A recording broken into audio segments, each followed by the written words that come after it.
ایک بزرگ ماں نے مجھے کال کی، وہ سیالکوٹ سے ہیں. انہوں نے کہا بیٹا میرے 2 بیٹے جوان ہیں، میں نے ان کی شادی کی تو میری جو بہو ہے نا وہ میرے ساتھ لڑتی ہیں، میرے بیٹے بھی مجھ سے لڑتے ہیں.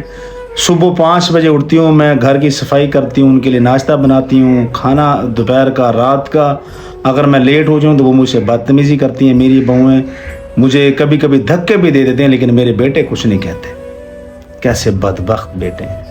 وہ اس عمر میں پہنچ چکی ہے، اس کی ہڈیاں کمزور ہو چکی ہیں. 80 سال عمر ہے یار. خدا را اپنی ماں کا خیال رکھو یار اس عمر میں یار. میں ان بہنوں سے کہنا چاہ رہا ہوں جو ان کی بہو ہیں، آپ کو شرم آنی چاہیے. آپ کی ماں ہے وہ. جب آپ کے بچے ہوں گے، ان کی شادی ہوگی نا، پھر آپ کی بہویں بھی آپ کے ساتھ یہی کریں گی. یہ رپیٹ ہوگا، پھر آپ پچھتاؤ گے کہ میں نے بہت بڑی غلطی کی تھی، اور اس سے ٹرپل ہوگا. خدا را مت کرو یار، مت کرو. میں آپ لوگوں کے آگے ہاتھ جوڑتا ہوں. کیسے مرد ہیں جو اپنی ماں کو تکلیف دے رہے ہیں. ماں کے پاؤں کے نیچے جنت ہے.